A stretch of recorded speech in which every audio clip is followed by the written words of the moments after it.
அணி சேவல் என பாடும் பணியே பணியாய் அருள்வாய். தேடும் கயமா முகனை செருவில் சாடும் தனி யானை சகோதர. திருச்சிற்றம்பலம். வேத நெறி தழைத்தோங்க மிகு சைவத்துறை விளங்க பூத பரம்பரை பொலிய புனிதவாயும் மலர்ந்தெழுத சீதவள வயற்புகலி திருஞான சம்பந்தர் பாதமறு தலை கொண்டு திருத்தொண்டு வரவாம். திருச்சிற்றம்பலம். அண்ட சராசரங்களுக்கெல்லாம் அதிபதியாக விளங்கக்கூடிய முருகப்பெருமானுடைய ஒப்பற்ற கருணையினாலே அருள்மிகு கமலவிநாயகர் சத்சங்கமும் புரசை திருநெறி கழகமும் இணைந்து மிகச் சிறப்பாக நிகழ்த்தி வருகின்ற இந்த அருள்ஞான வேள்வியிலே 7ஆம் நாளான இன்று பாசுரத்திலே 7ஆம் பாடலை நாம் சிந்திப்பதற்கு திருவருள் கூட்டியிருக்கிறது. திருஞான சம்பந்த பெருமான் திரு ஆலவாயிலே பெருக்கெடுத்து ஓடி வருகின்ற வைகை நதியில பாசுரத்தை முழுமையாக எழுதி சமணர்களோடு செய்கின்ற அந்த புனல்வாதத்திற்காக இடுகின்றார். ஆற்றின் போக்கை எதிர்த்து ஏடு செல்ல ஆரம்பித்தது. பாசுரம் உலக மெய்நெறியை, உலகத்தினுடைய அடிப்படை பொருளாக விளங்கக்கூடிய தத்துவ உண்மையை சொன்னதினாலே அந்த உண்மை என்றும் நிலைத்து நிற்கும், கால ஓட்டத்தை எதிர்த்து நின்று காலத்தை வென்று நிற்கும் என்று காட்டுவதற்காக அந்த அற்புதத்தை அங்கே திருஞான சம்பந்த பெருமான் செய்து காட்டினார். திருஞான சம்பந்த பெருமானை நம்முடைய அருணகிரிநாத சுவாமிகள் சொல்லுகிற பொழுது பிரபு என்று அவரை அழைப்பார். புமியதனில் பிரபுவான புகலியில் வித்தகர் போல அமிர்த கவி தொடை பாட அடிமைதனக்கு அருள்வாயே. புமியதனில் பிரபுவான புகலியில் வித்தகர் போல அமிர்த கவி தொடை பாட அடிமைதனக்கு அருள்வாயே. சுவாமி, எனக்கு கவி பாடணும். இந்த கவி எப்படி பாட வேண்டும் என்று சொன்னால் அருணகிரிநாத சுவாமிகள் விண்ணப்பிக்கிறார். இந்த கவி நான் எப்படி பாடணும்னா திருஞான சம்பந்தர் செய்த அப்படின்னாரே அதுபோல நாம் பாடணும். ஒரு பெண்ணிடம் புதிதாக திருமணமான அந்த கணவன் சொல்லுகிறான், நான் வெளியூருக்கு சென்று பொருள் ஈட்ட வேண்டும். நாடு கடந்து கடல் கடந்து சென்று பொருளை ஈட்டினால்தான் இந்த காலத்தில் நாம் கொஞ்சம் வசதிகளோடு வாழலாம். இங்கேயே உள்ளூர்லேயே வேலை பார்த்துட்டு இருந்தால் என்ன கிடைக்கும்? அதனால் நான் சென்று பொருள் ஈட்ட போகிறேன் என்று சொல்லுகிறான். அந்த பெண்ணி சொல்லுகிறா, நீங்கள் இங்கே என்ன பொருள் கிடைக்குமோ அதை ஈட்டினால் போதாதா? நாம் 2 பேரும் அதை கொண்டே மகிழலாமே. வெளியூருக்கு நீங்கள் என்னை பிரிந்து சென்றால் அது சிரமமாக இருக்குமே, நீங்கள் இங்கேயே இருங்க என்று சொல்லுகிறார். கொஞ்சம் பொறுத்து கொண்டா என்று சொன்னால் நான் போய்விட்டு உடனே வந்துடுவேன். அப்படி வருகிற பொழுது நான் கொண்டு வருகிற பொருளினாலே நாம் நீண்ட நாட்கள் இன்பமாக வாழலாம். அதனால் நீ கொஞ்சம் பொறுத்து கொள்ளத்தான் வேண்டும் என்று சமாதானப்படுத்துகிறான். அப்போ அந்த பெண் சொல்லுகிறார், சரி, அப்படி நீங்கள் வெளியூருக்கு சென்றுதான் தீர வேண்டும், கடல் கடந்து நாடு கடந்து தான் பொருள் ஈட்ட வேண்டும் என்று சொன்னால் அப்படி நீங்கள் சென்று வருகிற பொழுது எனக்காக ஒன்று செய்ய வேண்டும். அந்த நிபந்தனைக்கு உட்பட்டால் நான் உங்களை அனுப்புகிறேன். என்ன நிபந்தனை அப்படின்னு அவன் கேட்குறான். நீங்கள் சென்று வருகிற பொழுது மீண்டு வருகிற பொழுது நன்றாக தமிழ் கற்றுக்கொண்டு வர வேண்டும் அப்படின்னா.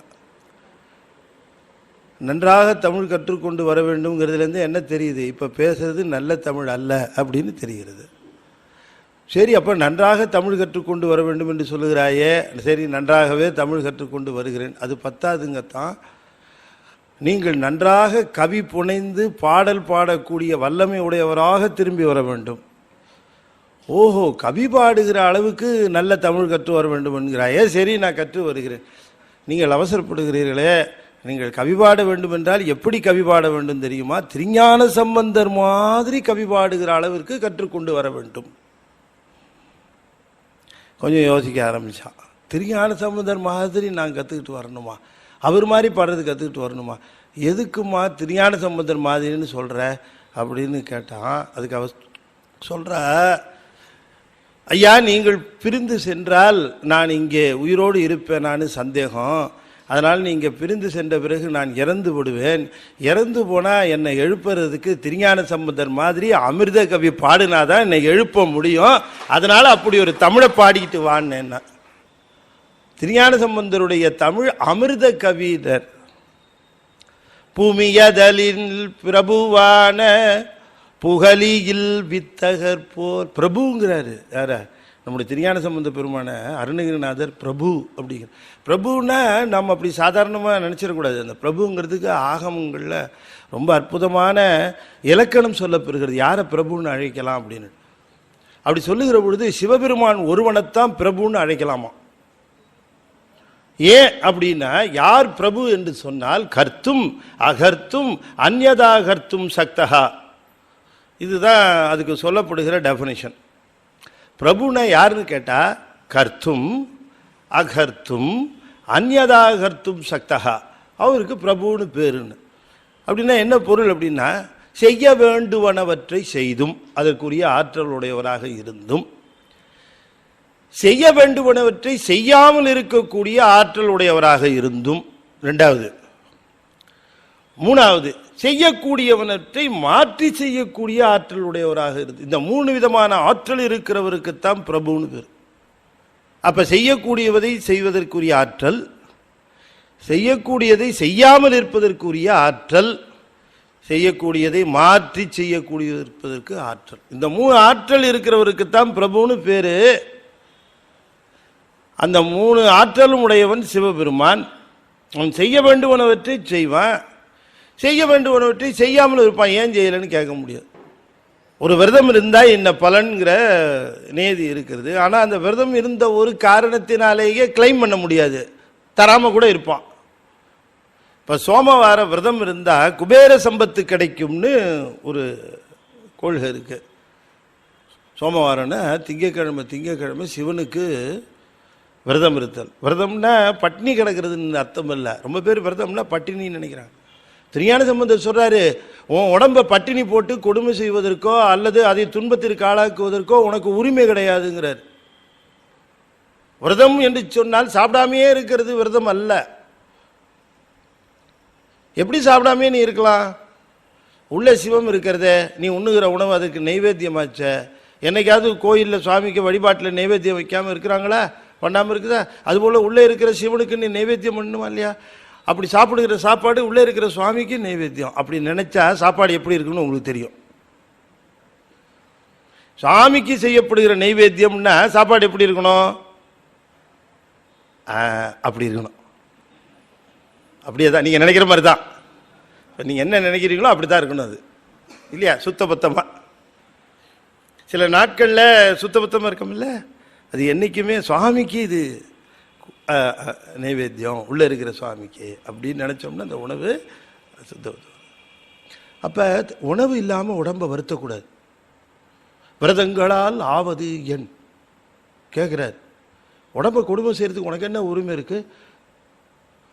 சில பேர் முள்ளிலேயே நிற்பான், சில பேர் வெயில்லையே நிற்பான், சில பேர் அப்படியே கடும் சூடாக இருக்கக்கூடிய பாறையில் நிற்பான். என்ன ஆகுது இதெல்லாம்? இதனால் என்ன பயன்?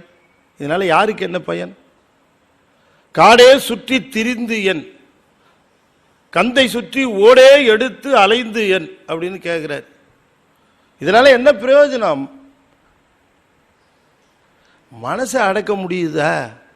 அதுதான் நாம் செய்கிற மிகப்பெரிய விரதம். அந்த மனதை அலைவாய விடாமல் அதை நிறுத்தி சிவத்தின்பால் நிறுத்த வைப்பது தான் விரதம். அந்த விரதத்தை வெற்றி கண்டாலே போதும். சும்மா சாப்பாட்டை தடுத்து நிறுத்தி அதனால ஒன்றும் பயனில்லை. சில பேர் ரொம்ப பிரமாதமாக விரதம் இருப்பாங்க. ராத்திரி இன்னைக்கு விரதம் சார், நான் சாப்பாடே கிடையாது. ஒரு 12 இட்லி 16 வாழைப்பழம் தான், வேறு ஒன்றும் கிடையாது. பேசாமல் ரெகுலர் சாப்பாடே சாப்பிட்றலாம். விரதத்தன்னைக்கு தான் ஹெவியாக இருக்கும். ஒரு சொம்பு பால் வேறு இதில் ஃபினிஷு. உணவு ஒல்லை உண்ணன் மின், சுவாமி சொல்லுகிறார். பழம்பொருள் போற்றன் மின் விரைந்து ஒல்லை உண்ணன் மின். பழச சாப்பிடாத, வேகமாக சாப்பிடாத. இதெல்லாம் திருமூலர் சொல்லுகிற சமாச்சாரம். சாப்பாடு சொல்லுது. எவ்வளவு தங்கமே ஆனாலும் பழச சாப்பிடாத. இது ஒரு ரூல் சொல்கிறாரு, பேசிக் ரூல்.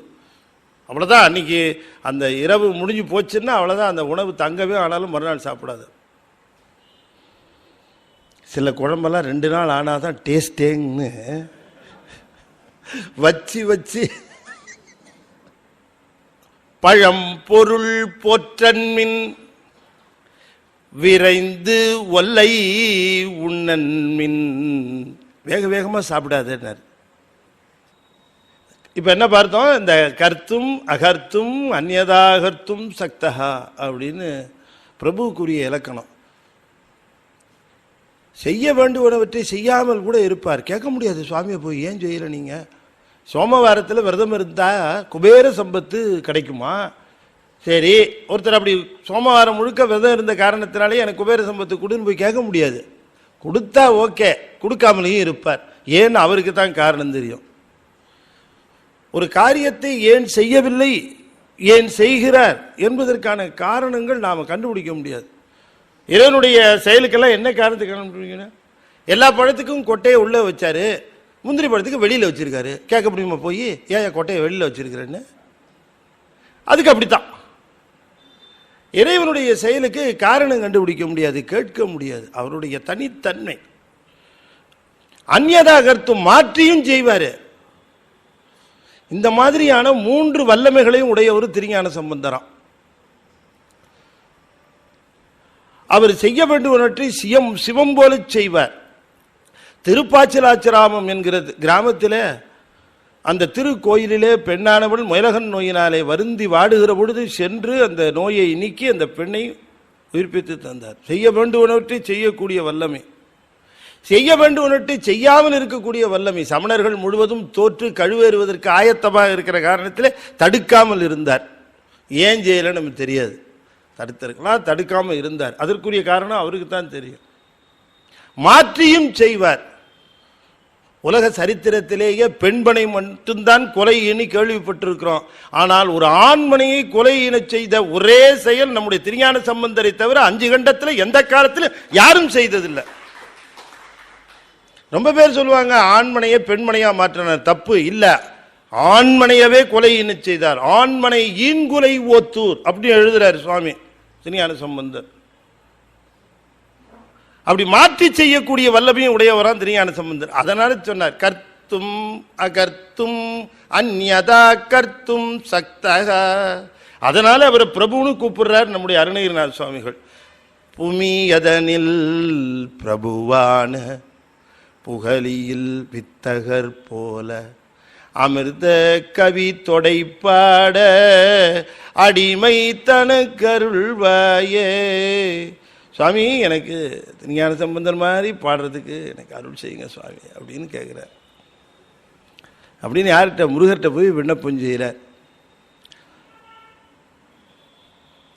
திருஞான சம்பந்த பெருமான் அருளி செய்த பதிகங்கள் முழுமையுமே நம்முடைய வினைகளை விரைந்து தீர்க்கக்கூடிய வல்லமை உடையது. ஞானசம்பந்த பெருமான் அருளி செய்த பதிகங்களை அன்போடு ஓதுகிறவர்கள் சிவபெருமானோடு மந்திரங்களினாலே மந்திர வடிவிலே காணுகின்றவர்கள் என்று பொருள். இறைவனை நாத ஒலியினாலே உபாசனை பண்ணுவது, நாத ஒலியினால் நாதத்தினாலே அவனை வழிபாடு செய்வது என்பது உருவ வழிபாட்டை காட்டிலும் ஒரு படி உயர்ந்தது.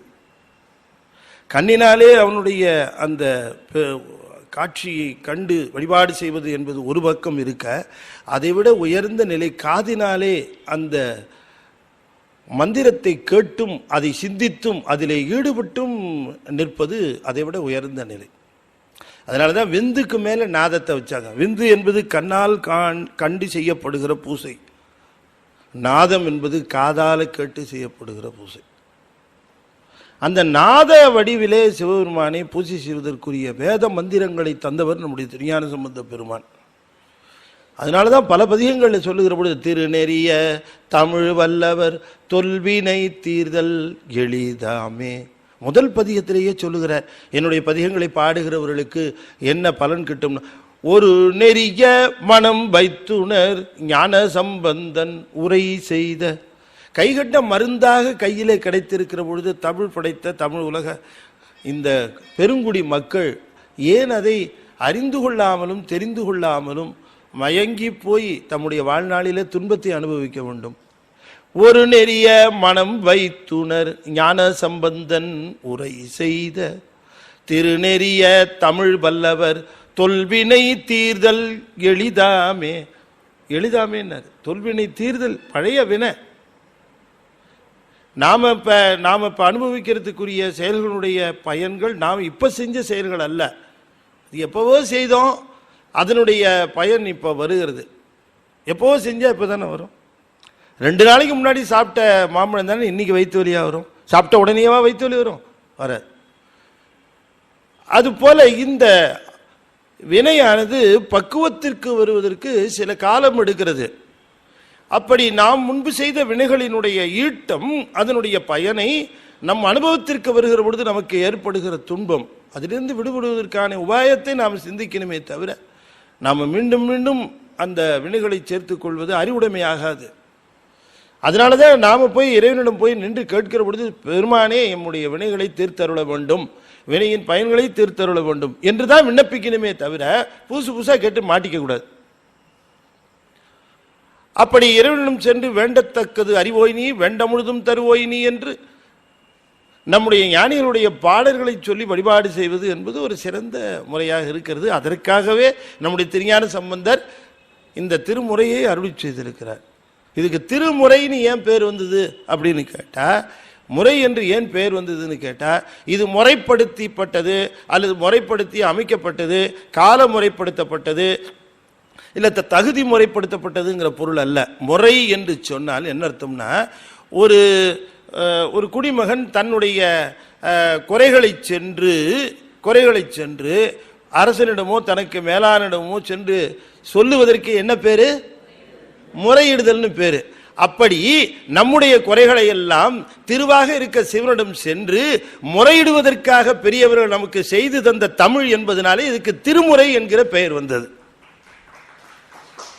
அப்ப இந்த திருமுறை என்பது நாம முறையிடுவதற்காக வந்தது. நாம போனோம், நமக்கு ஏதாவது கஷ்டமா, பணம் இல்லையா, இடரினும் தளரினும் எனதுரு நோய் தொடரினும், இது எங்களுக்கு தெரியும் சார். எல்லா விதமான வாழ்வியல் துன்பங்களை எல்லாம் நீக்குவதற்கு உரிய முறையில் திருஞான சம்பந்தருடைய பதிகங்கள் கைகண்ட மருந்தாக அமைந்திருக்கிறது. அதிலேயும் இந்த திருப்பாசுரம் என்று சொல்லப்படுகிற இந்த திருப்பாசுரம் அவற்றிற்கெல்லாம் உச்சியாகவும் அவற்றிற்கெல்லாம் மணிமுடியாகவும் திகழ்கிறது இந்த திருப்பாசுரம். அதிலே தான் இந்த 7வது பாடலை ரொம்ப தெளிவாக அருளி செய்கின்றார். அதில் நமக்கு ஒரு தெளிவு பிறக்க வேண்டும். என்ன தெளிவு பிறக்கணுங்கிறதுக்காக சொல்றாரு பாருங்க. நேற்றைய தினம் நாம் பார்த்தோம், சிவபூசையினுடைய பெரும் முக்கியத்துவத்தை நேற்றைய தினம் தெரிவித்தார். சிவபூசை என்று சொல்லப்பெறுகிற ஒன்று இருக்கிறதே, அது ரொம்ப ரொம்ப முக்கியமான ஒன்று. அம்பாளுக்கு நம்முடைய சிவபெருமான் ஆகமங்களை உபதேசம் பண்ணார். ஆகம உபதேசம் நடந்துக்கிட்டே இருக்கு.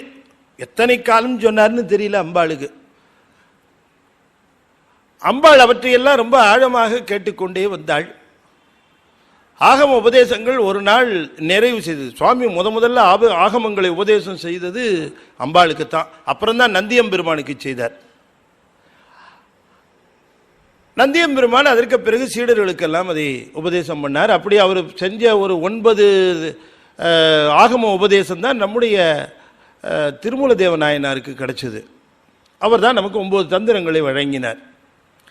அப்ப அம்பாள் இரவு பகல் என்கிற காலக்கணக்கெல்லாம் இல்லாமல் கால தத்துவத்தை கடந்து சிவபெருமான் உபதேசம் நிகழ்த்தி கொண்டு இருக்கிறார். ஆகம உபதேசம் நடந்து கொண்டே இருக்கிறது. ஒரு நாள் நிறைவுற்றது.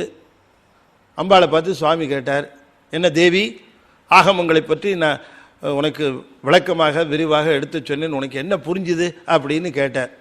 உனக்கு என்ன புரிஞ்சுதுன்னு கேட்டார். உடனே அம்பாள் சொன்னா, சுவாமி ஒரு வரியில் சொல்லட்டுமாண்ணா. இவருக்கு எப்படி இருக்கும்? நான் இத்தனை நாள் உனக்கு சொன்னேன், இதை ஒரு வரியில் சொல்கிறேங்கிற முடியுமான்னாரு. நான் ஒரு வரியில் சொல்கிறேன், உங்களுக்கு போதுமானு கேட்டேன். ஏன்னா எப்போவுமே பெண்கள் எப்போவுமே sharp and sweet and sharp, ரொம்ப அது சுருக்க பேசுவாங்க, சுருக்குன்னு பேசுவாங்க இல்லையா? இவர் வீட்டுக்குள்ளே நுழைஞ்சவனே, சாயந்தரம் வீட்டுக்குள்ளே நுழைஞ்சவனே, இது யார் இங்கே வாசலில் திறந்து வச்சிருக்கிறது, இங்கே யார் துண்டை போட்டிருக்கிறது, இங்கே யார் டம்ளரத்துக்கு வச்சிருக்கிறது, இந்த வீட்டில் ஒருத்தருக்கு பொறுப்பு கிடையாது, அங்கே பாரு அது அப்படி கிடக்குது, இங்கே பாரு இது இப்படி கிடக்குதுன்னு கத்திக்கிட்டே இருப்பார். அந்த அம்மா அடுக்கலையிலேருந்து எட்டி பார்க்கும். இப்போ சும்மா இருக்க மாட்டீங்க, அவ்வளோதான், கப்பு சிப்புன்னு அடங்கி போகலாம்.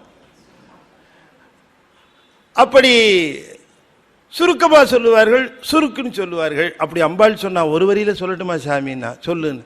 அந்த அம்மா சொன்னா, நீங்கள் இது வரைக்கும் சொன்ன ஆகம உபதேசங்களுடைய சாரம் சிவபூசைக்கு விஞ்சியது ஒன்றுமில்லை. அவ்வளோதான். மொத்த ஆகமங்களுடைய அடிப்படை உண்மை சிவபூசைக்கு விஞ்சியது எது? பேஷ் அப்படின்னார் சுவாமி. சுவாமி நான் சரியா பதில் சொல்லியிருக்கேன், எனக்கு பரிசு இல்லையான்னு கேட்டா அம்பா. ஓ பரிசா, என்ன வேணும்? சிவபூசைக்கு விஞ்சியது ஒன்றுமில்லைன்னு தெரிஞ்சதுக்கப்புறம் அந்த சிவபூசையை எனக்கும் செய்யணும்னு ஆசையாக இருக்குது சாமி, அதை எனக்கு நீங்கள் வாய்ப்பு ஏற்படுத்தி தரணும்னு கேட்டார். தேவி நீ எண்ணில் பாதி சாமி, இருந்தாலும் அந்த பேரின்பத்தை நான் அனுபவிக்கும், அவ்வளவுதானே. இந்த சிவபூசைக்கு உரிய இடம், மிகச்சிறப்பான இடம்னா அது கம்பா நதி தீரத்தில் இருக்கக்கூடிய காஞ்சி மாநகரம். அங்கே தான் போய் சுவாமி நான் அப்போ நான் உடனே கிளம்புறேன், இருமா உனக்கு துணையாக சில தோழிமார்கள் அஷ்டின் போ, அங்கே போய் செய்யலாம். அங்கே நான் ஒரு மாமரத்தின் கீழே எழுந்தருளி இருப்பேன், அதெல்லாம் நான் பார்த்துக்கிறேன் சாமி, நீங்கள் எனக்கு விடை கொடுங்க. சரி போயிட்டு வாங்க. அம்பாள் இங்கே வருகிறா, கம்பா நதி தீரத்தில் பெரிய தோப்பு, காடு, வனம். இந்த வனத்தில் தேவி தன்னுடைய தோழிகளோடு தேடுறான். அந்த பூஜை சிவபூஜை செய்ய வேண்டும் என்கிற பேர் ஆர்வம், அந்த பேர் ஆர்வத்தினாலே அம்பாள் தேடுகிறா தேடிக்கிட்டே இருக்கிறா. சிவலிங்கம் மாமரத்தின் கீழே காணும், எல்லாம் மாமரமாக இருக்குது, சிவலிங்கத்தை காணும். கூட வந்த தோழியை கேட்டாங்க, அம்மா சரியா கேட்டீங்களா, மாமரமா தென்னை மரமா? மாமரம் தாண்டி சொன்னார். தேடுறாங்க கிடைக்கவே இல்லை. அப்பத்தான் அம்பாளுக்கு டக்குன்னு ஞாபகம் வந்து, ஆஹா தேடி கிடைக்கிற ஆளா இவரு, ஏற்கனவே 2 பேரும் தேடி படாத பாடுபட்டு ஓஞ்சி போனாங்களே, நம்மளையும் தேட விட்டுருக்காரு, இதை தேடலாமா நம்ம முதல்ல அப்படின்னு உணர்ந்தாள் தாய். என்ன பண்ணா, அடியே அவசரப்பட்டுட்டேன்டி, என்ன மாமரத்தின் கீழே இருப்பேன்னு சொன்ன உடனேயே நான் பார்த்துக்கிறேன்னு சொன்னேன், நான் பார்த்துக்கிறேன்னு சொல்லியிருக்கலாமா, சொல்லக்கூடாது, நீங்கள் காட்டுங்க சாமியில் சொல்லியிருக்கணும், ஏமாந்துட்டேன், இதோ அதுக்கான வழி கண்டுபிடிக்கிறேன்னு டக்குன்னு உட்கார்ந்த அம்பாள். எந்த இடத்துல உணர்வு வந்ததோ அந்த இடத்துலயே உட்கார்ந்தா. அந்த இடத்துல நெஞ்சம் ஈசனை காண்பதே விரும்பி, மனசுல வேற எதுவுமே இல்லையா, சிவபெருமானை காண வேண்டும், அந்த சிவலிங்கத்தை தரிசனம் செய்ய வேண்டும் என்கிற ஒரே எண்ணம் தானா, வேற எண்ணமே கிடையாது. நெஞ்சம் ஈசனை காண்பதே விரும்பி நிரந்தர திருவாக்கினில் நிகழ்வது அஞ்செழுத்துமே ஆக. அஞ்செழுத்து சொன்னாலாம் அம்பாள் தன்னுடைய வாயினால. என்ன பெருமை அந்த அஞ்செழுத்துக்கு சொல்றது, சொல்லுங்க பார்க்கலாம். உச்சியில் தொழுத கரங்களோடு, 2 கரத்தை எடுத்து மேலே தொழுதாளாம். இப்போ பாருங்க, மனம், மொழி, மெய், 3, இந்த 3ஐயும் சரணாக ஒப்படைத்தாள். ஒப்படைத்து இருந்த அந்த நிலையிலே தரிப்பாரோ அவள் பெரும் கணவர், இந்த 3ஐயும் ஒப்படைத்த பிறகு அவர் பொறுக்க முடியுமா?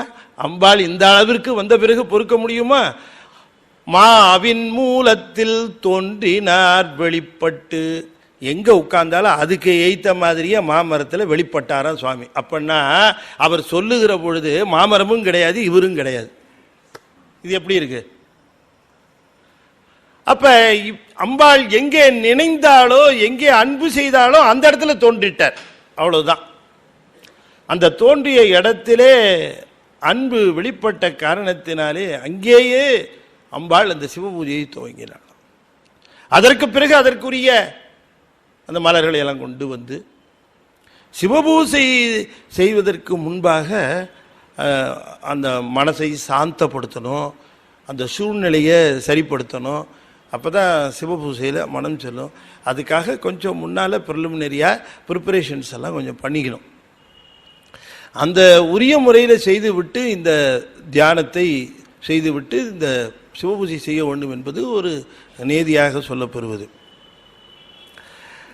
நம்முடைய காஞ்சி சங்கர மடத்தில் நம்முடைய சந்திரசேகரேந்திர சுவாமிகள் பெரியவர் இருந்தார், மகா பெரியவர். அவங்க சிவபூஜை பண்ணுறதுக்கு முன்னாடி தியானம் இருப்பாங்க. அரை மணி நேரம், 3/4 மணி நேரம், 1 மணி நேரம் தியானம் இருப்பாங்க. அப்போ சில அடியாரெல்லாம் போய் கேட்டாங்க, என்ன சுவாமி நீங்கள் பூஜை பண்ணுறதுக்கு முன்னாடி தியானம் இருக்கிறீங்களே? அவர் சொன்னார், பூஜை பண்ணுறதுக்கு முன்னாடி மனமெல்லாம் ஒடுங்கணும், அப்போ தான் மனம் போய் பூசையில் லயிக்கும். அதனால் எப்போவுமே சிவபூஜைக்கு முன்னாடி இந்த தியானம் பண்ணி மனசை லயிக்க வைக்கணும், அதுக்காகத்தான் செய்கிறேன். எப்படி பாடுறவா முன்னால் ஒரு ஒரு வார்மிங் அப் பண்ணுவாங்கள்ல, இந்த சாப்பா சொல்லுவாங்க அந்த சங்கீதம் பாடுறவங்களாம், அதுபோல் இது ஒரு வார்மிங் அப்பு. இந்த வார்மிங் அப் செய்கிறது தான் இது முக்கியமாக இந்த தியானம் செய்துட்டு போகிறது. அப்படி அப்போ நீங்கள் எங்களுக்கெல்லாம் சொல்லவே இல்லை, நீங்கள் மட்டும் செய்கிறீங்களே அப்படின்னு கேட்டிருக்காங்க அவங்க. அதுக்கு அவர் சொன்னார், நீங்கள் பூஜை செய்கிறதே பெரிய கஷ்டமாக இருக்குது, நீ தியானம் பண்ணி பூஜைன்னா எல்லோரும் விட்டுருவீங்க பூஜையை, அதனால் ஏன் இதை சொல்லுவானேன்ட்டு உங்களுக்கு கிடைச்ச நேரத்தில் பூஜையை எவ்வளோ நாளைக்கு செய்ய முடியுமோ அத்தனை நாளைக்கு செய்யுங்கிறதுக்காகத்தான் அதை பற்றி வலியுறுத்தலை. ஆனால் இந்த நீங்கள் நன்றாக சிந்தித்து பார்க்க வேண்டும். திருஞான சம்பந்தர் இந்த சிவபூசையினுடைய முக்கியத்துவம் முந்தின பாடலில் சொன்னவர், அந்த சிவபூசையினுடைய ஒரு அர்த்தத்தை அடுத்த பாடலில் சொல்லுகிறார். அதுதான் அது தொடர்புடைய பாடல். இது இப்போ திருக்கோயிலுக்கு போயிருப்பீங்க, எல்லாரும் சிவன் கோயிலுக்கு போயிருப்பீங்க. சிவன் கோயிலில் பார்த்தீர்கள் என்று சொன்னால் அதில் ஒரு நம்ம சிவன் கோயில்களில் எல்லா சாமியும் நம்மளை பார்த்துக்கிட்டு இருக்கோம். ஆனால் ஒரு சாமி மட்டும் நமக்கு முதுவை காட்டிகிட்டு இருக்கோம் அந்த பக்கமாக. அது என்ன சாமி தெரியுமா? சண்டிகேஸ்வரர் இல்லையா? அவர் தான் நமக்கு முதுவை காட்டிகிட்டு இருப்பார். அவர் நமக்கு முதுவை காட்டினா நாம் அவரை விடுறதா இல்லை.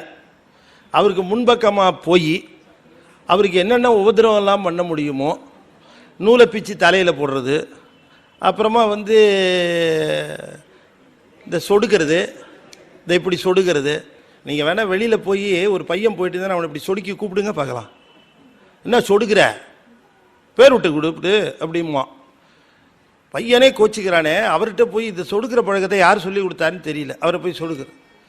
அது கேட்டால் சொல்கிறான், செவிட்டு சாமி சாருங்கிறான். விட்டா ஹியரிங் எடே வாங்கி தருவான் போல இருக்கு. அவர் அந்த பக்கமாக பார்த்துருக்கார். இப்போ திருக்கோயில்களில் பார்த்தீங்கன்னா சிவன் கோயிலில் மூலவரோடு நேரடியாக தொடர்பு கொண்டது 2 பேர். முன்னால் இருக்கிற நந்தி, இந்த பக்கமாக இருக்கிற சண்டிகேஸ்வரர். சண்டிகேஸ்வரர் இந்த பக்கமாக நேராக இருக்கும் ஒரு கோடு, நீங்கள் இந்த பக்கம் செவுறு இருக்கும். ஆனாலும் பார்த்தீங்கன்னு சொன்னால் அமைப்பு முறை எப்படி இருக்கும்னா, நந்தியினுடைய மூக்குக்கு நேராக சிவலிங்கத்தினுடைய உந்தி இருக்கும்.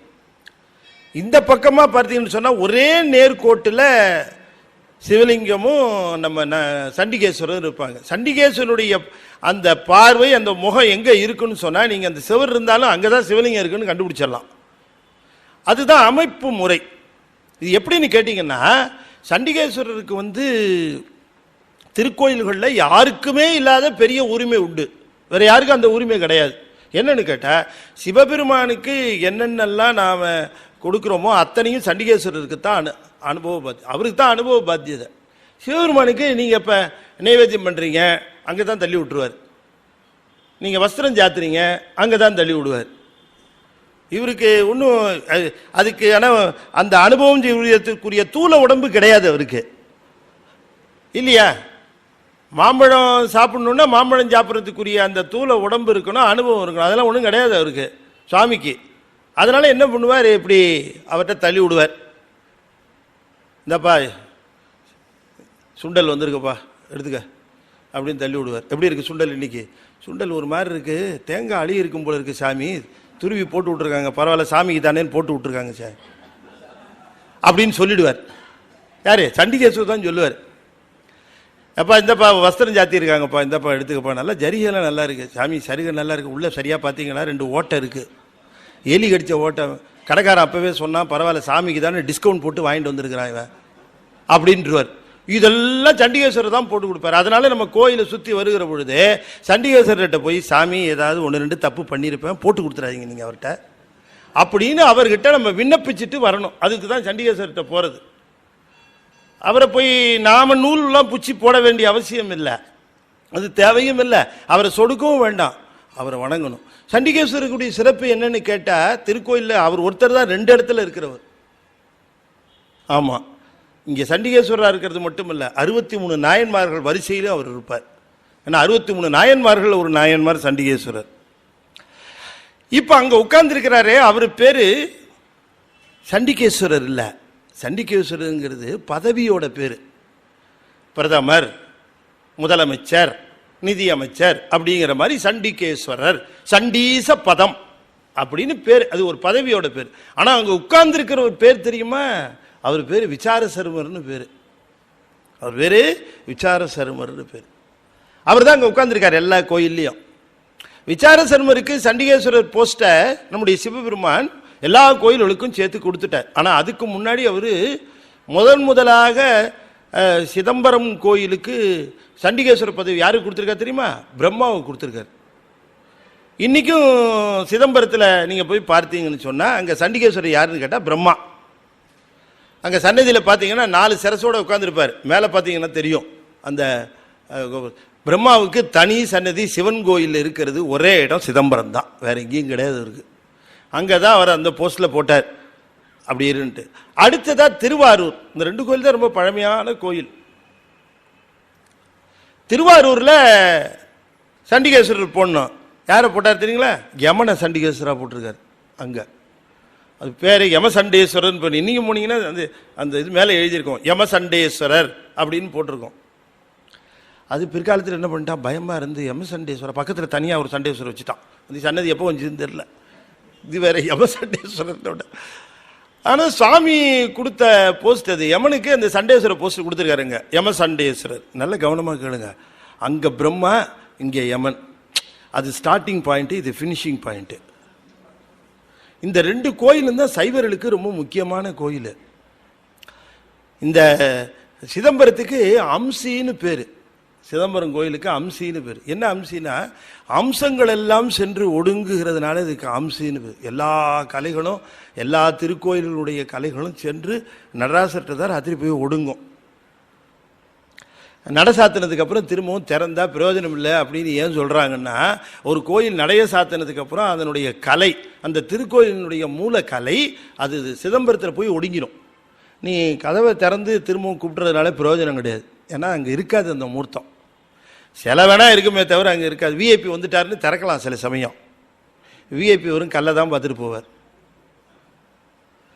காரணம், நம்முடைய தத்துவத்தில் அது சொல்லப்பட்டிருக்கிற உண்மையான செய்தி என்ன அப்படின்னு கேட்டால், அந்த மூர்த்தத்தில் இருக்கக்கூடிய கலையானது சென்று சிதம்பரத்திலே ஒடுங்கும். சிதம்பரத்தில் ஒடுங்கும். ஆனால் திரும்ப எங்கேருந்து வரும்னு கேட்டால், பேட்டரியை ஃபுல்லாக சார்ஜ் பண்ணிட்டு திருவாரூர்லேருந்து வரும். அது அப்போ நல்லா தெரியுதா? திருவாரூருக்கும் தில்லைக்கும் ஒரு அண்டர் கிரவுண்ட் கனெக்ஷன் இருக்குது, கேபிள் கனெக்ஷன். அது என்ன கனெக்ஷன் என்ன கேட்காதீங்க, அது ஒரு கனெக்ஷன் இருக்குது. அது தில்லைக்கும் திருவாரூருக்குமே உள்ள ஒரு கனெக்ஷன். தில்லை நின்று ஆடுவார், இவர் இருந்து ஆடுவார். அவர் நடராசர், இவர் தியாகராசர்.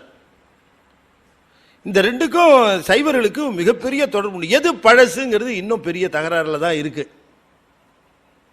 இது பழசா அது பழசான்னு. ஏன்னா அப்பர் சுவாமியே அதை கிளப்பி விடுறார். திருவாரூர் திருக்கோயில் நீ கொண்டது கையிலே மழு வந்த காலமா அதற்கு முன்பா, மான் வருவதற்கு முன்பா அல்லதற்கு பின்பா, எப்போ வந்த திருவாரூருக்குன்னு கேட்கிறார். அம்பாளுக்கு ஒரு பாகம் கொடுப்பதற்கு முன்பா அல்லது பின்பா. அப்படின்னா திருவாரூர் எவ்வளவு பழமைன்னு பாருங்க. இப்ப திருக்கோயில் ஓதுவாமூர்த்திகளாக இருக்கிறவர்கள் இந்த திருமுறைகளை பாடுகிற பொழுது துவங்குகிற பொழுது என்ன சொல்லணும்? திருச்சிற்றம்பலம்னு சொல்லி துவங்கணும். நிறைவு செய்கிற பொழுது திருச்சிற்றம்பலம் சொல்லி நிறைவு செய்யணும். அதானே முறை. ஓதுவாமூர்த்திகள் அப்படிதான் சொல்லி ஆரம்பிச்சு. திருவாரூரில் மட்டும் அப்படி சொல்ல மாட்டாங்க. திருவாரூர் ஓதுவார்கள் மட்டும் திருச்சிற்றம்பலத்துக்கு முன்னாலேயே எங்கள் திருவாரூர் சபை நாங்கள் சொல்ல மாட்டோம்ட்டாங்க. திருவாரூரில் மட்டும் ஓதுவாமூர்த்திகள் திருச்சிற்றம்பலம் சொல்லாமல் தான் திருமுறை ஓதுவார்கள். காரணம், எங்கள் கோயில் தில்லையை விட பழமையானது அப்படின்ட்டு. ஆக இந்த சண்டேஸ்வரர் என்று சொல்லக்கூடிய இந்த அற்புதமான அந்த நிலையை, விசாரசர்மருக்கு தந்த அந்த சூழ்நிலையை நம்ம சுவாமி இந்த 6வது பாட்டில் 7வது பாட்டில் சொல்லி ஒரு மகிழ்ச்சியான ஒரு குறிப்பை காட்டுகிறார். கடி சேர்ந்த போது மலரான கை கொண்டு நல்ல படி சேர்ந்த பாலை ஆட்டிட. பாலை அபிஷேகத்திலே அவர் பயன்படுத்தின நம்முடைய பாங்கை குறிப்பாக சொல்லுகிறார். நல்ல படி சேர்ந்த பாலை கொண்டு ஆட்டிட தாதை பண்டு முடி சேர்ந்த காலை அறவெட்டிட முக்கண் மூர்த்தி அடி சேர்ந்த வண்ணம் அறிவார் சொல கேட்டும் அன்றே, அறிவார் சொல கேட்டும் அன்றே. இந்த நிகழ்ச்சியை, இந்த சம்பவத்தை இதில் குறிப்பிடுகிறார் சுவாமி. விசாரசர்மர் என்கிறவர் எச்சதத்தன்கிறவனுக்கு இந்த சேங்கலூருங்கிற ஊரில் மகனாக பிறந்தார். உங்களுக்கு வரலாறு தெரியும், குறிப்பாக சொல்கிறேன், ஒரு 4-5 வரியில் சொல்லிடுறேன் அந்த கதையை. சண்டேஸ்வர நாயனார் 63 நாயன்மார்களில் ஒருவராக இருப்பதனாலே சண்டேஸ்வர நாயனார் புராணத்தை பெரிய புராணத்தில் ரொம்ப விரிவாக பேசுகிறார் நம்ம சேக்கிழார். விசாரசர்மர் எச்சதத்தன்கிறவனுக்கு மகனாக பிறக்கிறார். மகனாக பிறந்த எச்சதத்தன் அவன் மேலே அன்பு செலுத்துகிறான். இருந்தாலும் கூட எச்சதத்தனுடைய குணத்தை சொல்லுகிற பொழுது சொல்லுகிறார்,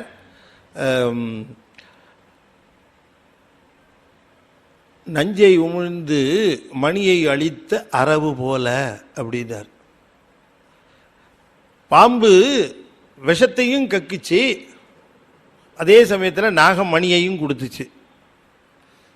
அதுபோல இது எச்சதத்தன் என்கிறவன் வேள்விகளை செய்து வந்தான். ஆனால் அதே நேரத்தில் நம்முடைய விசாரசர்மரையும் ஈன்றான் அப்படிங்கிறார். என்ன குறிப்புன்னு நான் பின்னால் சொல்றேன். ஏன் அப்படி ஒரு உதாரணத்தை சொன்னார்? எச்சதத்தனை நாகத்திற்கு உவமையாக சொன்னாரே, என்ன காரணங்கிறது நம்ம சிந்திச்சு பார்க்கணும். இவர் விசாரசர்மருங்கிறவர் குழந்தையா வளர்ந்துருக்கு. சேங்கலூருங்கிறது மண்ணி ஆற்றுங்கிற, மண்ணிங்கிறது நம்முடைய காவிரி ஆற்றினுடைய ஒரு கிளை நதியாக வருவது. சேங்கலூர்னு ஏன் பேருன்னா, முருகப்பெருமான் சிவபூஜை செய்த இடம் அது. அந்த புராணத்தில் முருகப்பெருமான் சிவபூஜை பண்ணியிருக்கார். சிவபூஜையினுடைய பெருமை உங்களுக்கு சொன்ன, சிவபூஜை செய்யாதவங்க யாரு சொல்லுங்க பார்க்கலாம். அம்பாள் சிவபூஜை பண்ணியிருக்கிறார். எங்க? திருக்கச்சி. முருகன் சிவபூஜை பண்ணியிருக்கிறான் திருச்செந்தூர், சேங்கலூர், இந்த ஊரில். அந்த சூழ்நிலையெல்லாம் பார்த்த உடனே முருகன் இந்த அழகான படைகள்லாம் வந்துட்டு இருக்கு, அந்த அற்புதமான சூழ்நிலை, அந்த மணியாறு போகிற அழகு, அந்த பூக்கள், அந்த ரம்யமான சூழ்நிலையை பார்த்த உடனே இந்திரா அப்படின்னு கூப்பிட்டாராம் முருகன். இந்திரன் சுவாமியே அப்படி வந்து இந்த சூழ்நிலையை பார்க்கும்போது எனக்கு சிவபூஜை பண்ணணும்னு ஆசையாக இருக்குது, ஏற்பாடு பண்ணுன்னாராம். அவன் ஏற்பாடு பண்ணான். அதான் அந்த சேங்கலூர். அவர் சிவபூஜை பண்ண சேய் வந்து சென்ற ஊருங்கிறதுனால தான் சேங்கலூர்னு பேர் அதுக்கு. அப்போ இந்த முருகப்பெருமான் சிவபூஜை பண்ணது சேங்கலூர், திருச்செந்தூர். பிள்ளையார் சிவபூஜை பண்ணியிருக்கார் எங்க? திருச்செங்காட்டங்குடி கணபதீஸ்வரம் பிள்ளையாரங்க சிவபூஜை பண்ணியிருக்கார். பிரம்மா சிவபூஜை பண்ணியிருக்கார் பிரம்மபுரம். திருமால் சிவபூஜை பண்ணியிருக்கார் திருவிழிமலை, திருமார்பேரு, இங்கே சிவபூஜை பண்ணியிருக்கார். சூரிய சிவபூஜை பண்ணியிருக்கிறான், சந்திரன் சிவபூஜை பண்ணியிருக்கான், இந்திரன் சிவபூஜை பண்ணியிருக்கிறான், எல்லாரும் சிவபூஜை பண்ணியிருக்கிறாங்க. ஏன்? பாம்பு சிவபூஜை பண்ணியிருக்கு எங்க? காலத்தி. சிலந்தி சிவபூஜை பண்ணியிருக்கு, ஆனை சிவபூஜை பண்ணியிருக்கு திருவானைக்கா. ஈ சிவபூஜை பண்ணியிருக்கு திரு ஈங்கோய் மலை. எறும்பு சிவபூஜை பண்ணியிருக்கு, திரு எறும்பியூர். கொக்கு சிவபூஜை பண்ணியிருக்கு, திரு நாரையூர். அணில் சிவபூஜை பண்ணியிருக்கு, காக்கா சிவபூஜை பண்ணியிருக்கு, குரங்கு சிவபூஜை பண்ணியிருக்கு. குரங்கனில் முட்டம். என்ன முட்டம்? முட்டம்னா காக்கான்னு அர்த்தம். குரங்கனில் முட்டம். ஈ, எறும்பு, காக்கா, கொக்கு எல்லாம் சிவபூஜை பண்ணியிருக்கு. நம்மளை தவிர எல்லாம் சிவபூஜை பண்ணியிருக்கு. குரங்கு சிவபூஜை பண்ணது தான் ரொம்ப பெருசு இல்லையா? குரங்கு அந்த இந்த முனிவர்கள்லாம் எல்லா விதமான மனசேஷ்டைகளையும் அடக்கி, புலன்களை எல்லாம் அடக்கி உட்கார்ற நிலைக்கு பேர் முள்காறுதல்னு பேர். முள்காறுதல் அப்படின்னு சொன்னால் இந்த வாலை சுருட்டிக்கிட்டு குரங்கு அது மேலே உட்காரும். வாலை தொங்க விட்டுருந்ததுன்னா சேட்டைக்கு தயாராக இருக்குன்னு அர்த்தம்.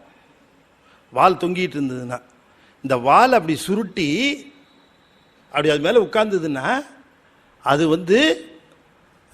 மன அடக்குன நிலையில் இருக்குன்னு அர்த்தமா. முள்காறுதல்னு பேர். ராவணனுக்கு முன்னாடி எப்படி உட்கார்ந்தாரு ஆஞ்சநேயர்? வாழையெல்லாம் சுருட்டி அது மேலே உட்கார்ந்தார் இல்லையா? அதுக்கு பேர் முள்காறுதல்னு பேர். அந்த சங்கத்திலேயே, சங்க தமிழ்லேயே வருகிறது. முள்கார்ந்தமர்ந்த முனிவர்தோம் அப்படின்னு வருகிறது. அது குரங்குகள் கூட அந்த சேஷ்டையெல்லாம், மனசேஷ்டையெல்லாம் அடங்குன நிலையில், தவ நிலையில் அப்படி இருந்தவர் தானே முசுகுந்த சக்கரவர்த்தி. முசுகுந்த சக்கரவர்த்தி அவர் குரங்காக இருந்தவர் தானே கைலாயத்தில். சாமி மேலே அந்த வில்வ இலையை பறித்து போட்டவர்.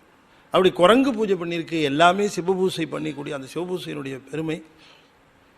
இந்த சேங்கலூரில் அந்த சிவபூசை செய்த முருகப்பெருமான்,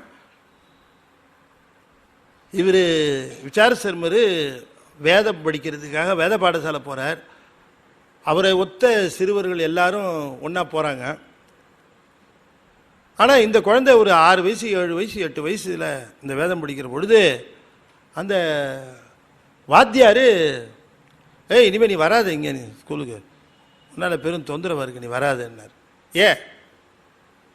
இவர் வேதத்தில் என்னெல்லாம் தப்பு பண்ணுறான்னு இந்த பையன் எஞ்சி சொல்கிறான். வேதத்தில் இருக்கிற அத்தனை நுணுக்கமும் இந்த பையனுக்கு ரொம்ப அற்புதமாக தெரியுது. கொளுத்துவதன் முன் கொண்டு அமைந்தார். சொல்லித்தரத்துக்கு முன்னாடியே எல்லாமே தெரியுதான். அதனால் அடிக்கடி எச்சத்தன்ட்ட போய் அவன் பையன் ரொம்ப அகராய்த்தனமாக இருக்கிறான், சொல்கிறதுக்கு முன்னாடியே சொல்கிறான்லாம் ஏற்கனவே என்னை பற்றி கம்ப்ளைண்ட்டு. ஒரு நாள் இப்படி விசாரித்து வருகிற பொழுது இந்த சிறுவர்களோடு வந்து கொண்டு இருக்கிறார். மாடு மேய்க்கிற அந்த பெரிய இடையன் என்ன பண்ணால், மாடுகளை எல்லாம், அந்த ஊரில் இருக்கிற மாடுகளை எல்லாம் அழைத்து கொண்டு போகிறவன். அதிலே ஒரு மாடு புதிதாக கன்று என்ற மாடு, அதை இவன் நெருக்கி தள்ளுனா அது கோபத்தில் இப்படி கொம்பு எடுத்து முட்டை வந்தது. உடனே தன்னுடைய கையில் இருந்த கோலினாலே அந்த மாடை ஓங்கி ஓங்கி அடித்தான். இதை பார்த்தார். ஓடிப்போய், இது பாருங்க 7 வயசு சிறுவன், ஓடிப்போய் இந்த கம்பை வெடுக்குன்னு பிடிங்கி, ஏடா மாடை போய் அடிக்கிறியடா, இந்த மாடு எப்படிப்பட்ட புனிதத்தன்மை உடையது, அது கன்று என்று இருக்கிறது, அதை எப்படி அழைத்து செல்ல வேண்டும்ங்கிற ஒரு நியதி இருக்கிறது அல்லவா, அப்படி நீ அழைத்து செல்லவில்லையே, அதை போட்டு இப்படி அடிக்கிறியே, இது எவ்வளோ பெரிய பாவம். அவர் உணர்ந்து பார்க்கிறார். இந்த பசுமாடு சைவர்களுக்கு எவ்வளோ உயர்ந்தது தெரியுமா? இது தருகிற பால், தயிர், நெய் போன்றவற்றை கொண்டு அல்லவா சிவபெருமானுக்கு அபிஷேகம் நிகழ்கிறது. இந்த பசு தருகிற சாணத்தில் இருந்து அல்லவா பெறுகின்ற திருநீர் எங்களுக்கு சிவ சின்னமாக விளங்குகிறது. இவ்வளவையே எங்கள் பெருமானுக்கு வாகனமாக விளங்குவதும் அந்த ரிஷபம் தானே. இப்படிப்பட்ட மிகச்சிறந்த கோகுலம், இது எப்படி காக்க வேண்டும்?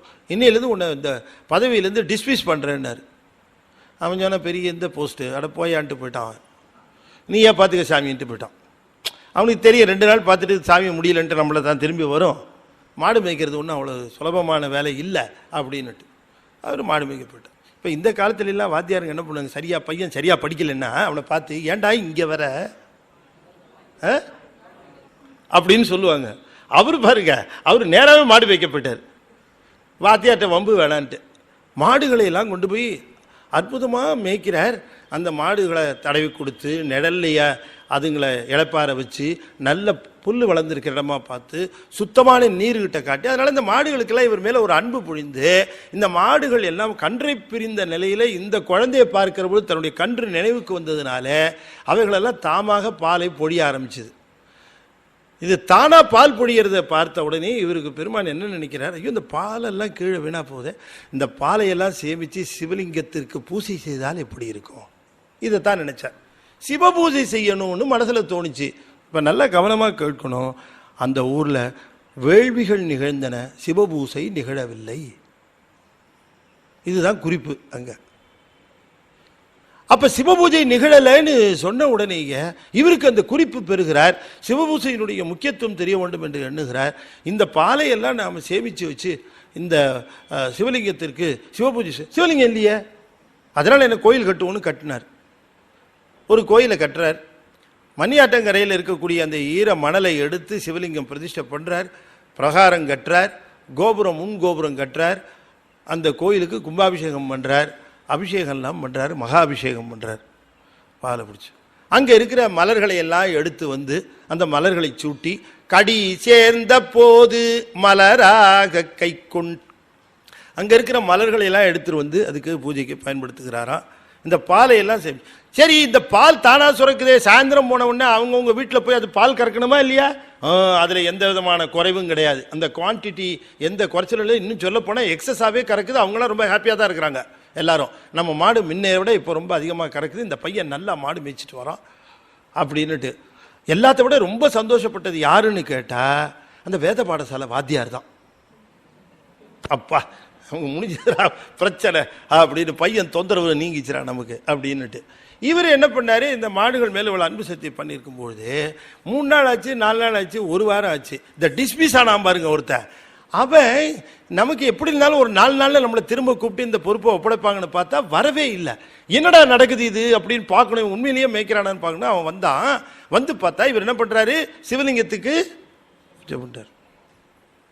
தழைத்ததோர் ஆத்தியின் கீழ் தாபர மணலால் குப்பி அழைத்தங்கே ஆவின் பாலை கறந்து கொண்டு ஆட்டக்கண்டு பிழைத்ததன் தாதை தாளை பெருங்கொடுமழுவால் வீசி குழைத்ததோர் அமுதம் கீந்தார் குறுக்கை வீரட்டனாரே. அப்பர் சுவாமி சொல்றாரு, கண்களில் கண்ணீர் பெருகுகிறது.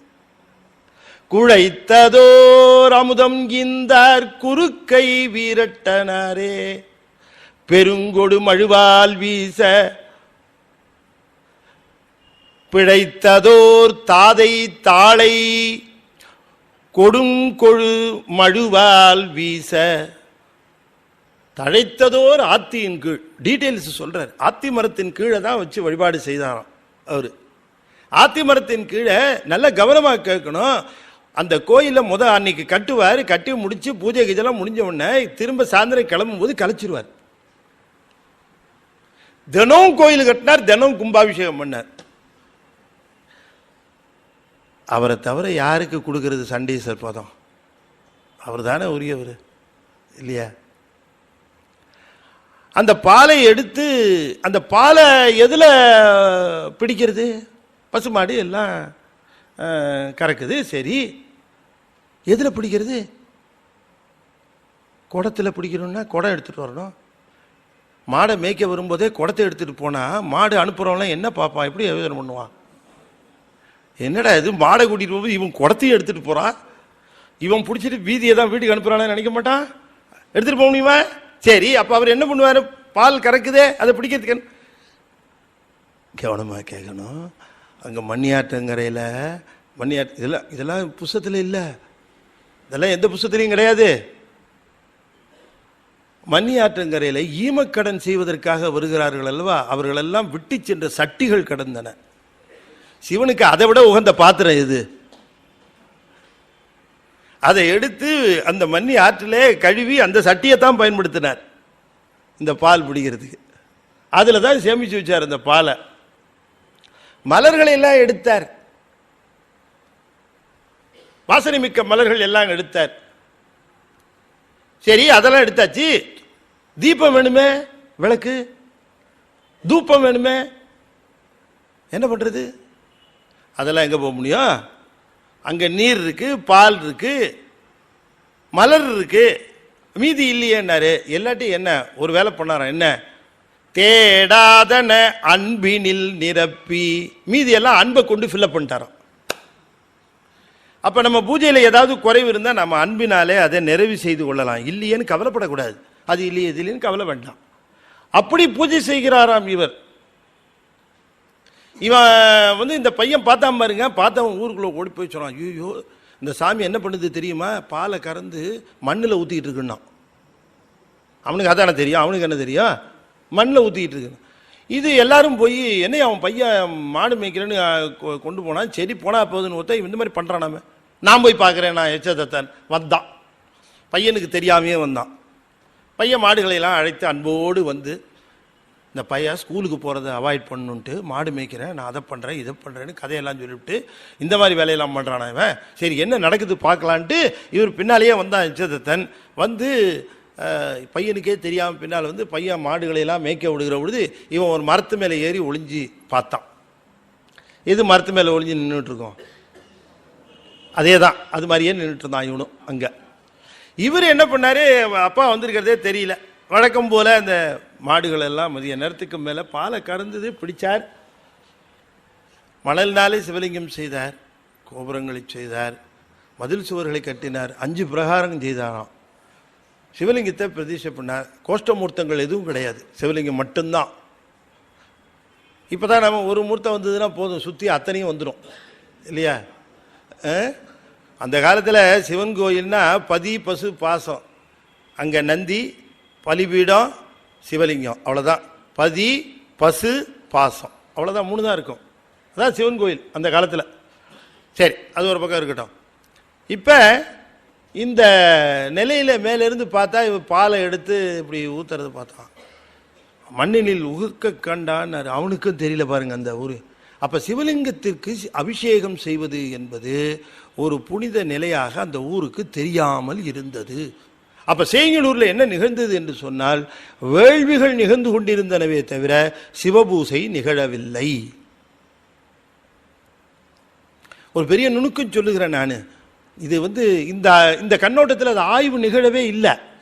ஏன் அந்த பிள்ளையார், அவர் பேரே சண்டீச பிள்ளையார், சிறிய பெருந்தகையார், திருஞான சம்பந்தர் போலவே அத்தனை பெருமை பெற்ற சண்டேச பெருமானார். அதனால திருஞான சம்பந்தரால் குறிக்கப்படுகின்ற ஒரே நாயன்மாராக இருக்கிறார்.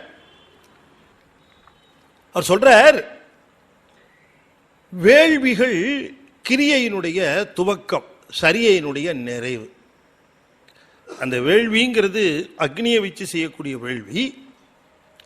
சரியையினுடைய நிறைவு நிலையிலும் கிரியையினுடைய துவக்க நிலையிலும். சிவபூசை என்பது கிரியையினுடைய நிறைவு நிலை. அப்ப கிரியையினுடைய நிறைவு நிலையாக இருக்கிற பொழுது சிவபூசையை செய்கின்றவர்கள் தன்னையும் தன்னுடைய கருவி கரணங்களையும் முழுமையாக அர்ப்பணித்து சிவ மந்திர நிலையிலே சிவத்தை தாபித்து சிவபூசை செய்தல், அதுதான் நிறைவு நிலை. இந்த நிலையில் அங்க சொல்றாரு, அங்க வேள்விகள் நிறைய நகர்ந்து கொண்டே இருந்தனவா. இந்திரனுடைய தேரு, திருமாலுடைய தேரு, பிரம்மாவுடைய தேரு, அத்தனை தேவருடைய தேர்களும் இருந்துதான். ஏன்னா அவங்கெல்லாம் அபிபாகம் வாங்கிறதுக்காக வந்திருக்கிறாங்களாம், சிவபெருமான் வரல. அப்ப சிவனை தவிர்த்து வேள்விகள் அங்கே நடந்து கொண்டிருந்தன. அதனுடைய உச்ச நிலையாக அதை மறுத்து இந்த உலகிற்கு சிவபூசையினுடைய முக்கியத்துவத்தை காட்டுவதற்காகத்தான் சேங்கலூரிலே சேங்கலூர் பிள்ளையார் திரு அவதாரம் செய்தார். அப்ப இந்த சிவபூசையினுடைய முக்கியத்துவம் தெரிந்து கொள்வதற்காக, அதனுடைய முக்கியத்துவத்தை வலியுறுத்துவதற்காக அங்கே சிவபூசையை நிகழ்த்துகின்ற பிள்ளையாரை மேலிருந்து பார்த்த எச்சதத்தனுக்கு விவரமே புரியல. அவனுக்கு இவன் என்ன செய்யறாருன்னு தெரியலையா. கீழே இறங்கி டேய் என்னடா பண்ணிட்டு இருக்கிற, பாலை எல்லாம் எடுத்து ஊரா விட்டு பசுமாட்டிலேருந்து பாலை கறந்து இப்படி கொண்டு ஊத்திக்கிட்டு இருக்கிறியாடா அப்படின்னுட்டு சத்தம் போட்டார். இவர் திரும்பல, முதுகுல தன்னுடைய கையில் இருந்த கோலுனால அடித்தார், அப்பவும் திரும்பல. இங்க என்ன சொல்லுகிறார் பாருங்க, தாதை பண்டு முடி சேர்ந்த காலை. திருஞான சம்பந்தர் தெளிவா சொல்லுகிறார், சேக்கிழார் ரொம்ப பாலிஷ்டா சொல்லுகிறார். சேக்கிழார் சொல்றார் காலினால பால் குடத்தை எல்லாம் எட்டி உதைச்சான் அப்படின்னு சொல்றார். ஆனா இங்க சொல்றார் சிவலிங்கத்தை தன்னுடைய காலினாலே சிதைத்தான் என்று சொல்லுகிறார். அவர் கட்டி இருந்தார்ல அந்த சிவலிங்கத்தை, அதை திருஞான சம்பந்தர் ரொம்ப தெளிவா சொல்லுகிறார். தாதை பண்டு முடி சேர்ந்த காலை இந்த கால்னால அப்பத்தான் இவர் அந்த உணர்வுக்கு வந்தார். தன்னை மறந்த நிலையிலே சிவபூஜை செய்து கொண்டிருந்தவர் சிவமாக விளங்கியவர் பார்த்தார். சிதைத்தவன் யாருன்னு பார்க்கிறாரு, தன்னுடைய தந்தைன்னு தெரிஞ்சுது. தெரிஞ்சும் சிவபூஜை சிதைத்தவனுக்கு உரிய தண்டனை இப்படி பார்க்கிறார். ஒரு சின்ன ஒரு கோல் மரக்குச்சி கிடந்தது, மரத்திலிருந்து ஒடிந்து விழுந்த கிளை குச்சி இருந்தது. அதை எடுத்தார், எடுத்து வீசினார். எடுத்தவர்க்கு அதுவே மழுவாய் ஆயிட, அது அப்படி விட்டாரா அது மழுவாயிடுச்சா? ஏன்? அவர் சிவமானாரு. சிவமானவனே சிவனுக்குரிய ஆயுதம் எது? மழுதானே. அதனால அவர் தொட்டு விட்டதும் மழுவா போயிடுச்சு. அப்படி வீசினார். உதைச்ச கால் மட்டுமல்ல, 2 காலும் சேர்ந்து வெட்டிச்சு. ஒருத்தர் கேட்டா, சார் கால் உதைச்ச கால் தானே சார், அந்த காலை மட்டும் வெட்ட வேண்டியது தானே, இன்னொரு கால் பேசாம நின்றுச்சு, அதை ஏன் சார் வெட்டினார்? தப்பு செஞ்சவனுக்கு மட்டுமல்ல தண்டனை, அவனுக்கு துணையா கூட நின்னா பாருங்க. இதுதான் ஸ்ட்ராங்கா நின்றுக்கிட்டு அது உதைக்கிறதுக்கு உதவியே பண்ணிச்சு இந்த மற்ற கால். அதனால அதை ரெண்டையும் சேர்த்து வெட்டினாராம். அவரு கீழே விழுந்தான். விழுந்த உடனேயே மறு வினாடி என்ன நடந்துச்சுன்னு தெரியல, திரும்பவும் பூஜையை கண்டினியூ பண்ண ஆரம்பிச்சிட்டார். சிவபூஜையை தொடர்ந்து செய்தாராம். சிவபூசைக்கு ஊறு விளைவிப்பவர் தந்தையாக இருந்தாலும் தண்டிக்கப்பட வேண்டியவர் தான் என்பதை நிலைநிறுத்தினார் நம்முடைய திருஞான சம்பந்தர். அப்ப சிவபூசைக்கு ஊறு விளையுமானால் அந்த ஊறு விளைவித்தவரை தண்டித்தலோ கொலை செய்தலோ பாதகம் அல்ல. இப்ப 2 செஞ்சிருக்கார்.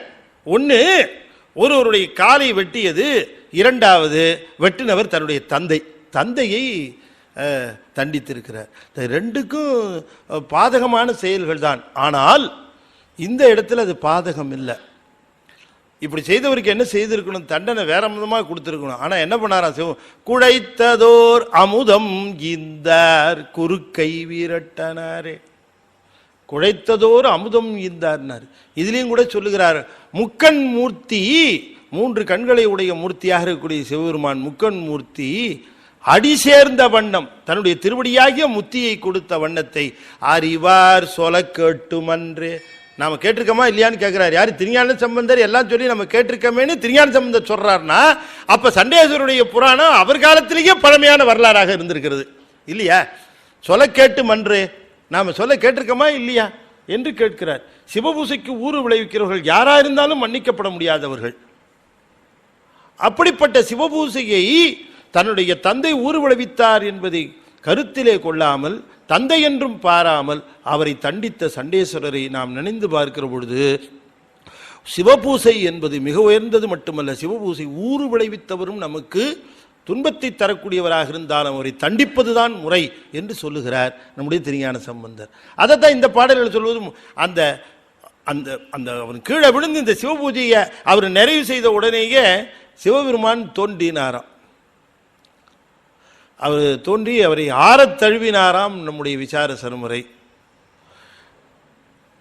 தழுவி சொன்னாராம், நாம் உண்ட கலமும் உடுப்பனவும் எம்முடைய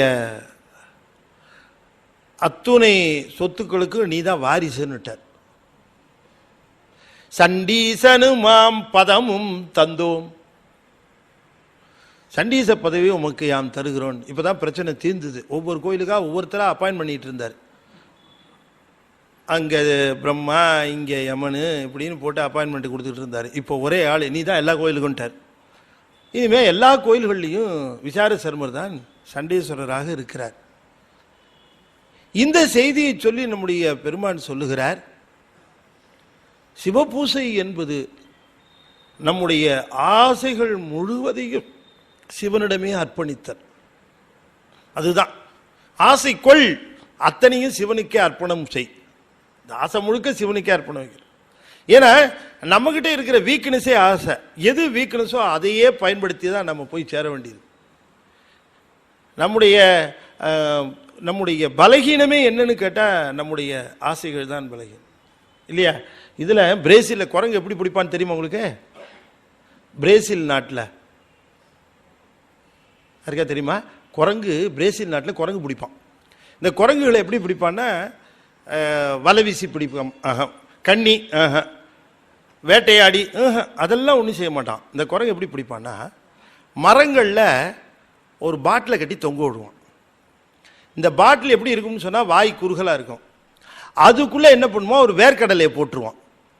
என்ன கடலை? வேர்க்கடலையை போட்டுருவான் அந்த பாட்டிலுக்குள்ளே. போட்டுட்டு இந்த பாட்டிலை கொண்டு போய் அந்த மரத்தில் ஒரு கிளையில கட்டி விட்டு அவன் பாட்டுக்கு போயிடுவான். இந்த குரங்குங்க அங்கேயும் இங்குமா தெரிஞ்சு வருது. இந்த பாட்டிலை பார்க்குமா, பாட்டிலுக்குள்ளே குரங்க பார்க்கும். குரங்கு இந்த பாட்டிலை பார்க்கும், பாட்டிலுக்குள்ளே என்ன இருக்கு? வேர்க்கடலை இருக்குது.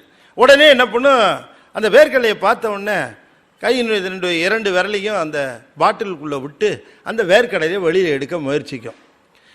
இந்த 2 விரலோடு இந்த வேர்க்கடலை அப்படி வெளியே வரும்போது பாட்டிலோட வாய் குறுகி இருக்கா, வெளியில் வராது கை. உடனே என்ன பண்ணும், வேர்க்கடலையை விட்டுரும். விட்டவுடனே 2 விரல் வெளியில் வந்துடும். சரி வெளியில் வந்துருச்சே போயிடலாம்ல, திரும்பவும் ட்ரை பண்ணும். கையை உள்ள விடும். அப்படி உள்ள விட்டுட்டு திரும்பவும் எடுக்கும். எடுத்து அப்படி லாவகமாக எடுக்க பார்க்கும், வராது. இப்போவும் கை மாட்டிக்கும். டக்குன்னு கடலையை விட்டுரும், விரல் வந்துடும், வெளியில் வந்துடும். இப்போவாது போகலாம்ல, போகாது. இந்த பாட்டில் இப்படி பார்க்கும், இப்படி ஆட்டும், மேலே போகும், திரும்ப வந்து ட்ரை பண்ணிக்கிட்டே இருக்கும். எது வரைக்கும் ட்ரை பண்ணுன்னா, பிடிக்கிறவன் வந்து பக்கத்தில் அழகாக நின்று அதை லபக்குன்னு எடுத்து சாக்கு பையில் போடுற வரைக்கும் அது அங்கேயே தான் இருக்கும். இந்த குரங்கு எதனால் மாட்டிச்சு? வேர்க்கடலை மேலே இருக்க ஆசையில். நாமும் இப்படி நிறைய விஷயத்தில் இப்படி மாட்டிக்கிட்டு நிற்கிறோம். இப்போ யமன் வந்து நம்மளை பிடிச்சி சாக்கு பைக்குள்ள போட்டு கட்டிட்டு போற வரைக்கும் நம்ம இங்கேயே தான் இருப்போம், பக்கத்திலேயே போகவே மாட்டோம். அந்த பக்கம் இந்த பக்கம், ஐயோ இதுதான் கிடைக்கலையே, சி தூக்கி போடுத, அங்க போய் சேருவோன்னு அங்க போய் சேர்ந்திருந்தா நாம அந்த யமன்ட்ட இருந்து தப்பிக்கலாம். ஆனா நம்முடைய ஆசை விடாது.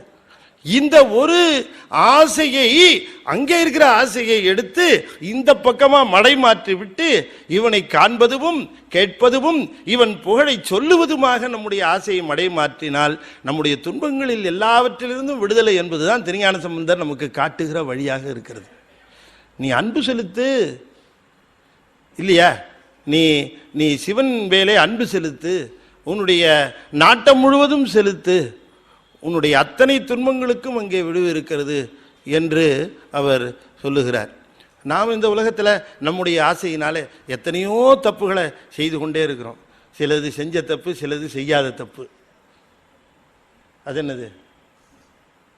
சிலது செஞ்ச தப்பு, சிலது செய்யாத தப்பு. ஒரு சமயம் விழுப்புரம் போயிருந்தேன், திருச்சிக்கு போனேன். திருச்சிக்கு போகும்போதே நண்பர் ஒருத்தரோட 3-4 பேர் நாங்கள் எல்லாரையும் போனால், அப்போ எதிர்த்தாப்பில் ஒருத்தர் உட்கார்ந்துருந்தார்.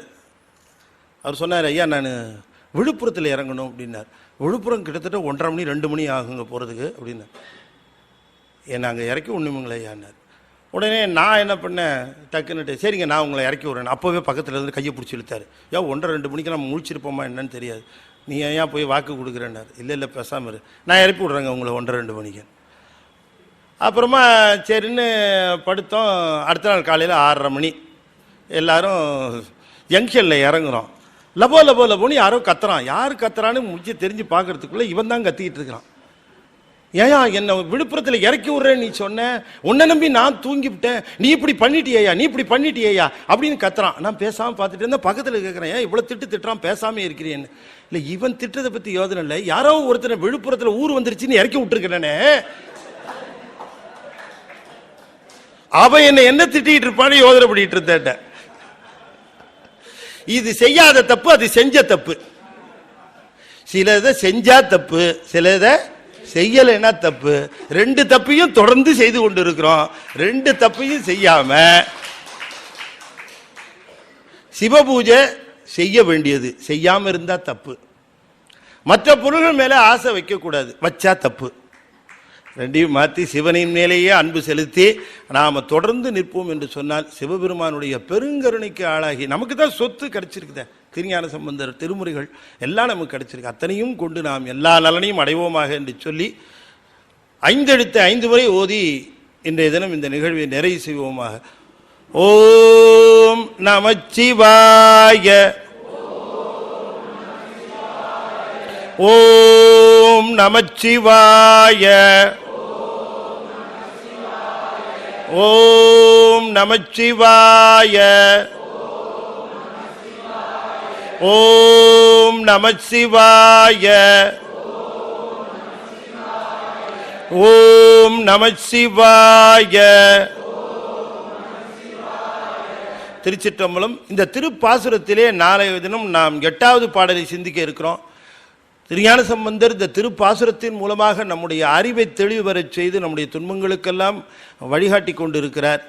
நாம் 7 தினங்களாக 7 பாடலை இங்கே சிந்திச்சிருக்கிறோம். நாளைய தினம் தொடர்ந்து நாம் 8வது பாடலை இங்கே சிந்திப்போம் என்று சொல்லி இந்த திருமுறைகளை நாம் கை கொண்டு நமக்கு இருக்கக்கூடிய அத்தனை துன்பங்களிலிருந்து நாம் விடுதலை பெற வேண்டும் என்று சொல்லி மீண்டும் நாளைய தினம் இங்கே மிகச்சரியாக 7 மணிக்கு அங்கே சிந்திப்போம் என்று கூறி விடைபெறுகிறேன். நன்றி, வணக்கம். திருச்சிற்றம்பலம். தென்னாடுடைய சிவனே போற்றி. வெற்றிவேல் முருகனுக்கு. திருச்சிற்றம்பலம்.